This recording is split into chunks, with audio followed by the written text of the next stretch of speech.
Hello dear listeners, welcome back to my channel. My name is Selena, I'm a clinical psychologist. After my last video on Stephanie Soo, I was asked to respond to Nikocado Avocado's new video in which he is sharing his side of the story, so let's get right into it. I want to talk about an experience from my past, an experience that was taken out of context in ways that felt deliberate. This video is about Stephanie, also known as Rotten Mango. Stephanie Soo told the internet about our real-life interaction together in a way that seemed less like a personal story and more like a true crime special. She took moments between us and magnified them into something way bigger, weaving it in and out of an emotionally charged narrative that, in the end, felt designed to hurt me. So that's an interesting first glimpse into Nikocado's perspective. He's not necessarily saying that things were untrue. He's saying that he felt like things were made out to be more extreme and more dramatic than they actually were. And he feels like there is malicious intent behind, which is to take him and his online persona down or to hurt his reputation. And I'm sure that he will get into some points where he thinks that's the case, but I think it's important that we first understand what his point really is. The reason I'm bringing this up now is because my weight loss got 50 million views, and it sparked a lot of interest in who I am. Millions of people are coming in, they're watching old content, and this includes videos made about me and Stephanie. Back in 2019, she put out Why I'm Afraid of Nikocado. It went viral. It's got like 17 million views. I made a response to that years ago, but it only got 4. That means that the vast majority of people coming in aren't hearing my side. So this video will be a shortened recap of exactly what happened between me and Stephanie, and it will also be the truth. I think that is certainly true, and I think that was something that was an advantage of Stephanie Soo's video, or at least the way that she put her content out in the world. I think it was to her benefit because it got a lot of attraction and it shifted a lot of the focus on her, which I believe can already help that person to make their side seem more legit, because in a way they will be more present in the eye of the viewer. I'm an actor, and for the past 8 years, I was on a character development for my YouTube channel. I was intentionally gaining weight. I was intentionally acting like a buffoon.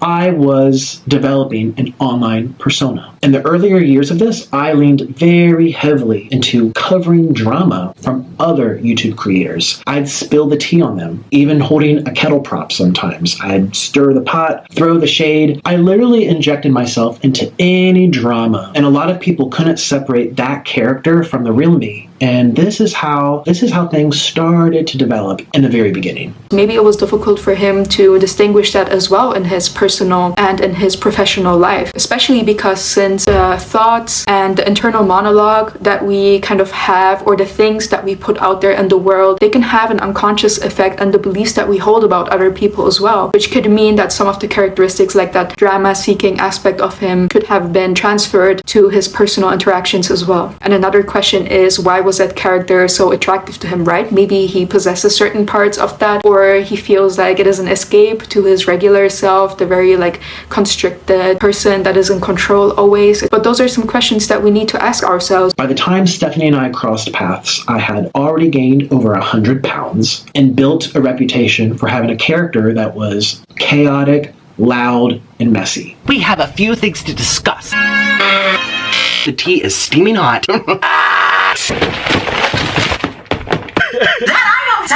You eat. I have some receipts.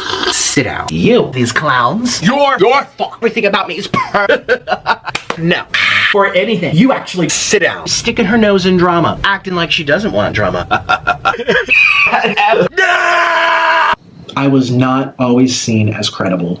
And this made me an easy target. The perfect fall guy. I think that's a very important point. The image that a person has online, the kind of characteristics that people associate with them, it can make it much easier to adopt a certain narrative of that person if that is the image that we're presented with. If we have the impression that someone is very dramatic, that they're out of control, and then we have this other person that has this image of a very wholesome and innocent person, it can become very easy to adopt these roles that they are playing online, or of these persons that they are. and to be a bit more uncharitable to a person because of that. I'm not saying that that is the case, but that is definitely something that we need to keep in mind, because it can make it very difficult for us to be neutral and balanced in that situation. I want to tell you the quick 30-second summary of what exactly happened between us. I wanted Stephanie Soo to sit down and gossip with me in one of these types of videos, to spill the tea about drama happening in our mukbang community. Nick said it very assertively, we're going to talk about Veronica and we're going to spill all the tea. I freaked out, and again, I wanted to defend myself by sharing my story, which is I think what he wanted. And that made her uncomfortable. I clearly didn't pick up on that well enough, and that was my first mistake. And then as a result, she didn't show up to one of her collabs and gave me what I perceived at the time to be a flimsy excuse. So I reacted poorly. I sent her angry text messages, I vented about it with my friends, and I made it pretty clear that I was going to bring up the situation in my next drama video. Great. This is amazing, actually. I love to see Nikocado taking accountability, recognizing the parts in him or his own actions that might have been misplaced, that might have been unfair. And I also like that he is kind of explaining why that was the case without using it as an excuse, because that can indeed help us to understand where he was coming from as well. It seems like there was a lack of communication from Stephanie's side as well, that she was uncomfortable with things, and Nikocado, because of a lack of that information, might have misinterpreted her messages as well. So it really seems like now we can see that they were filling in the gaps for each other to some extent. And that is actually something that we discussed in the first video as well, that it seems like Stephanie has that people appeasing side to her, or a side to her where she feels very uncomfortable to just state how she actually feels. And obviously we are not judging her for that, but that can also make it easier for the other person to understand what is actually going on for them and to act accordingly. Effing close to making an explaining video. That was the core of what happened between us. And that was 100% my fault. I was immature, I was unkind, I was unprofessional, I was childish, I was wrong. Stephanie, I am genuinely sorry. You were not obligated to sit and gossip with me on camera.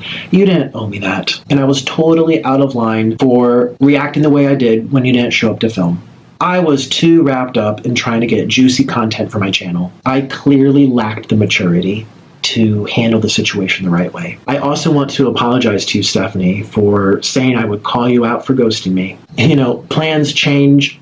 It happens. Looking back, the way I treated you, the way I responded to you was not okay. Like I said, I was caught up in trying to get juicy content for my channel that I wasn't being considerate of how I was making you feel. You didn't deserve that, and I am sorry. Again, this is very good and very beautiful for him to state it like that. It's not just a simple I'm sorry, it is really fully acknowledging what he did and taking accountability. So I think that is actually a really good apology, and is obviously up to Stephanie herself if she wants to accept it or not. But I do think that it sounds pretty genuine. Obviously we can't be 100% on that, but it seems pretty sincere, and it wouldn't surprise me after all these years have passed as well that Nikocado has a more sober and kind of distant view on all the things that happened. And I usually think that it's much easier after some years have passed to do that anyways. So yeah, I can imagine that it is actually coming from a genuine place. And there's something that I've never actually shared with anyone until now. That situation with Stephanie changed me. It made me take a hard look at myself, how I was using my platform, how I was creating content, how I was making people feel. And I realized if I was going to keep this going, if I was going to keep putting myself out there in this way, trying to make edgy content, I had to go about it differently. Not overnight, but around that time, I made a choice.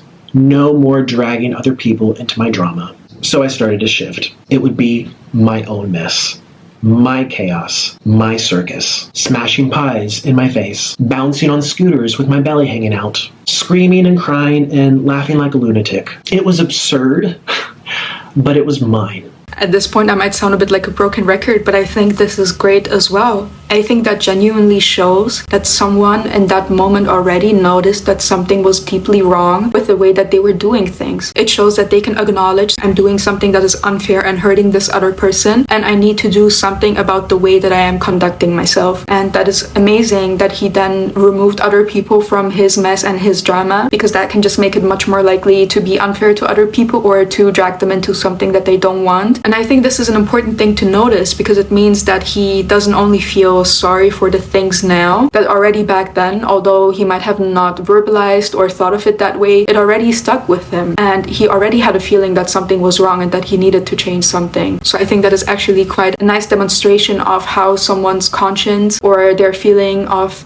good and wrong can be present in such moments. So yeah, that gives us a bit of hope that although we might have conflict with other people and we don't really hear or see from them that acceptance of their wrongdoings in a way, that it can still have an effect on them and that it might plant a seed that might show itself later as well. And sure, every now and then I would clap back at someone or throw a little shade here and there, but overall there was a real shift to the content I was making. Because deep down, I didn't want to hurt anybody.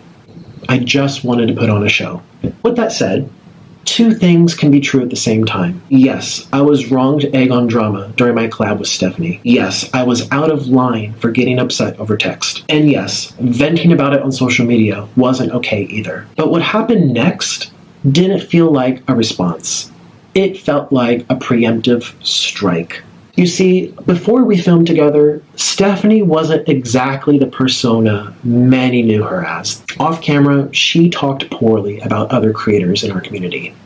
It was bad. She wasn't actually that shy about throwing shade. And to be honest, that's okay. A lot of YouTubers have a more professional front for the camera and then a more relaxed, candid one off camera. That's just real life. I don't fault her for that. But when our collab fell apart, she panicked. She knew I was upset. She knew she said things that she didn't want going public. So before I could say anything, she got ahead of the story and she rewrote the story. So obviously, again, this is the way that Nikocado is perceiving the situation. And it's always he says, she says. So ultimately, how can we even know what is 100% certain? But it does really seem like they were almost occupying both ends of the spectrum when it comes to their image. On one hand, you have this person that is like so out of line, so dramatic, and so out of control. And on the other side, you have this girl that gives off this very innocent impression, the person that is a bit more shy and wholesome. And it might be that on camera or in the content that they put out there, they might amplify that a bit more. Unconscious or conscious, we don't know. Maybe they're actively trying to kind of skew the perception of other people, or that is just the way that they act in front of the camera. Whatever it is, it seems like they saw these sides of each other where they felt like other people are not seeing that. And it's kind of hurtful that other people don't know that about you. For example, from Stephanie's side, it would be like the more callous or manipulative sides of Nikocado as she has presented it. And then from Nikocado's side, as it sounds like, it would be her more like petty side that didn't really come out in this context as well. And it does seem like a reasonable action from someone who is maybe on that wholesome, innocent side where their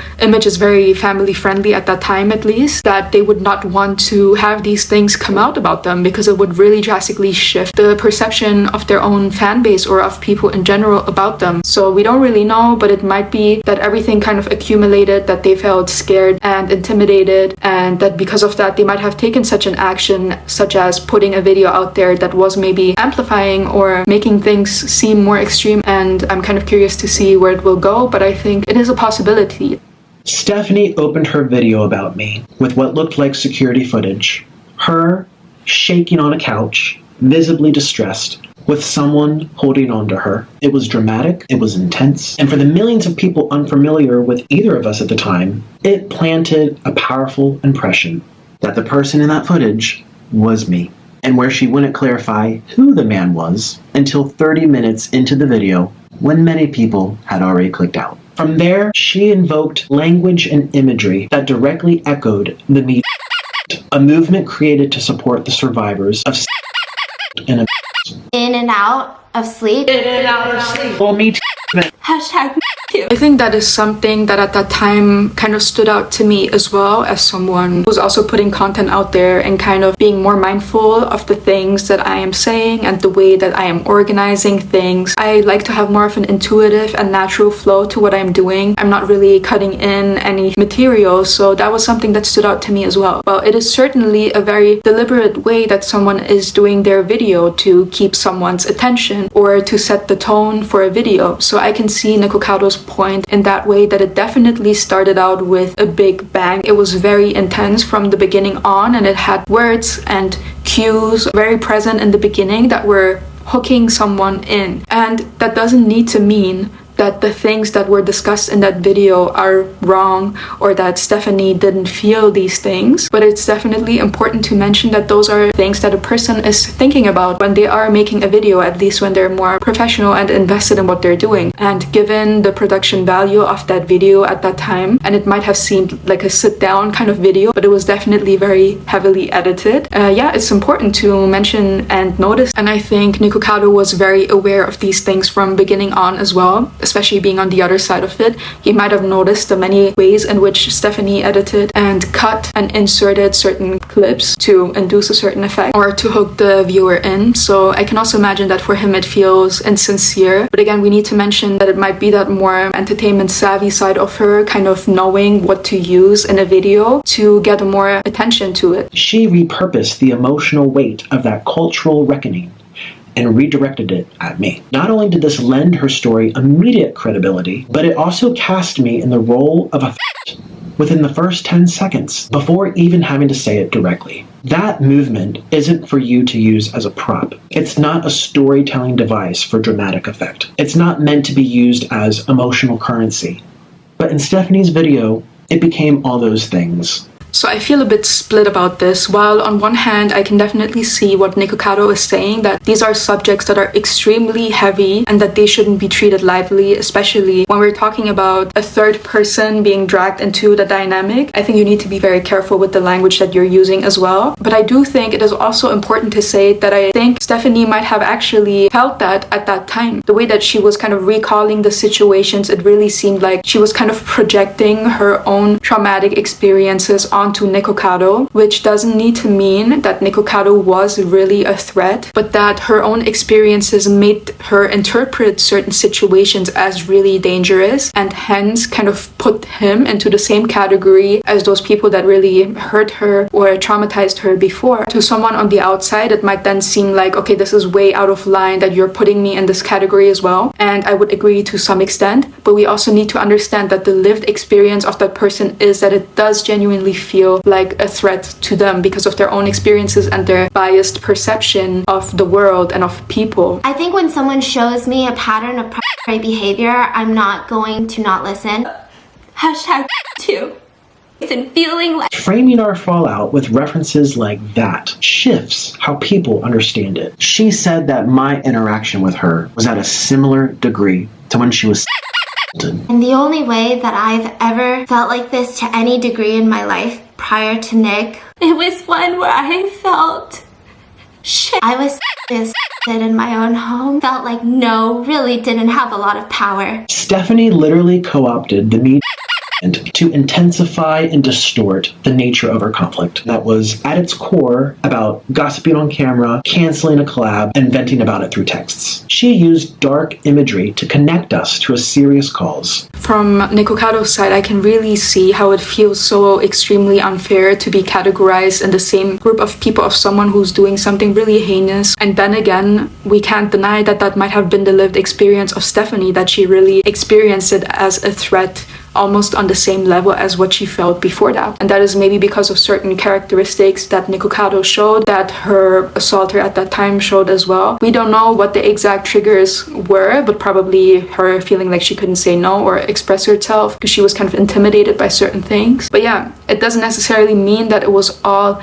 malicious. Certainly things might have been shown to be a bit more extreme than they were for the dramatic effect and for getting the viewer's attention, which is a real possibility given the way that she edited the video. But at the same time, it doesn't necessarily need to mean that she was really lying when she was saying that that is how she felt. I think when someone shows me a pattern of I told myself I would never, ever feel like that again. And I'm sorry, that's a terrible thing to do to a person. And I'm not saying that Stephanie didn't feel uneasy or that she wasn't allowed to set her own boundaries. Of course she was. But there's a major difference between being uncomfortable with gossiping on camera and equating that to serious, life-altering violations of consent. Her video about me wasn't just sharing her experience. It was about turning me into a real villain and doing it through the lens that guaranteed public outrage. In the video, she claimed that she lost the power to say no.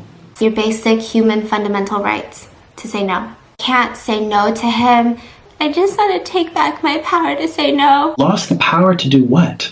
to say, hey, change the subject, I don't want to talk about that on camera, or hey, I don't want to come to the next collab, sorry. Yeah, well, I agree that from Nikocado's perspective, it might very much be an easy solution to the problem, where you might think, why aren't you just telling me that you don't want this to happen? Why aren't you just saying no? And I very much understand that, because to some extent, we all have the responsibility of standing up for ourselves and advocating for what we want and what we think. But at the same time, we also should be considerate to a person's history or to their general characteristics, which seems like Stephanie might fall more into like the anxious, avoidant, or the more shy category, or because of cultural reasons and withholding certain feelings on how they actually feel about the situation. It might also be very difficult for them to actually put out there what they actually want. So again, that's that point of kind of miscommunication and quite different personalities when it comes to speaking their emotions that might have just led to them misinterpreting each other's cues and behavior in that sense. That might be a cultural aspect. There certainly is a personality aspect. So yeah, those are just things that get lost in communication sometimes, where we need to remind ourselves of that possibility, maybe check in, or maybe remind ourselves that the other person might need more communication. So both sides can really do something about that.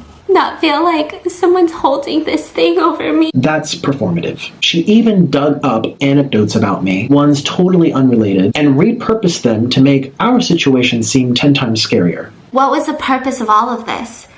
To hurt Veronica? To hurt me?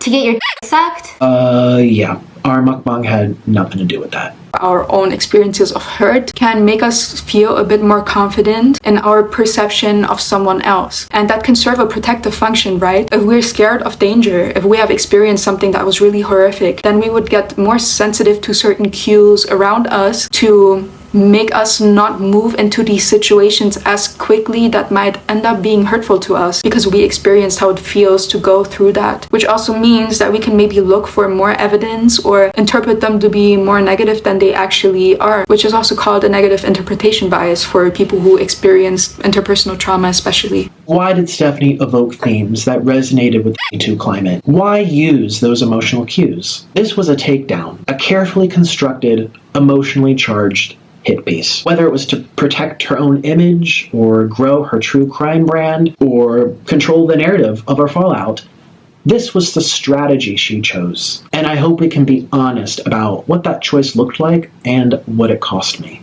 I think this is a very, very nuanced subject, and I can see how Nikocado's own experiences in acting are kind of influencing the things that he might be focusing on as well, which is maybe the performative aspect or the dramatification of certain things. And I'm not saying that it's not the case, because if we put certain pieces of information in the beginning, if we cut things in a certain way, we can in a way help the viewer experience a certain emotion that we want them to feel. And in its extreme, this could be seen as manipulation, and on the other side, it could be seen as an art form to hook in the viewer. Now you can decide how you want to see that yourself, but I can certainly understand Nikocado's perspective in that way. There are definitely alterations and manipulations to the video itself that might come across as calculated or maybe even insincere in a way. But at the same time, I think what is lacking in his perspective a little bit is that at that time, Stephanie might have really gone through a flashback in a way, or through this post-traumatic stress response that made her assume more of a threat and danger than there actually was. So in a way, it might seem a bit uncharitable from Nikocado's side, but I do really understand that he wants to point out of this person actually put effort into this video. They chose a place in which they were recording this video. They chose the way that they used certain clips of my material to insert them and kind of transmit a certain narrative of me. So yeah, I think that is the thing with human relationships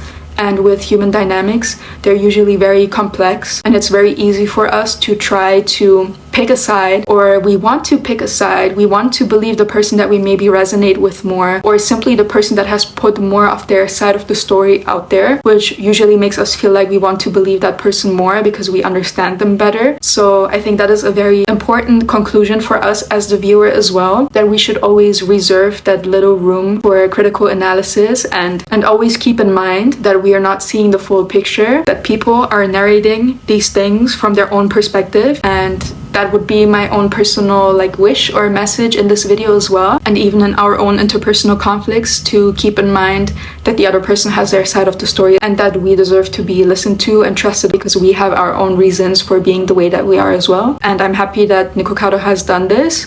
I don't necessarily think that it contradicts with anything. I do get the impression that it's quite sincere. And again, it only shows us that no person is 100% perfect, that even Stephanie, although she might have come across like a very wholesome and innocent person, might have sides to herself that she might not show, that might be seen as more petty as well, or more performative, and that the same thing applies to Nikocado as well, or maybe from the other side even, that he put himself out there as this horrible character, this dramatic character, and that he might have sides to himself that are more genuine as well, or that throughout time he learned to be more genuine and own his mistakes, which only shows that every person has the capacity to do better, to change and grow, and we should reserve that thought especially for ourselves and see that we have the capacity to grow and be honest as well. And I'm quite curious to hear what you have to say about this dynamic, if your perception of people have changed throughout this whole saga happening, if you always had quite a clear understanding of what was going on from beginning on, just whatever you're experiencing, your opinions on Nikocado and on Stephanie, I'm very curious to hear them and to have a discussion about them in the comment section. And if you enjoyed this video, I'd really appreciate if you could leave a like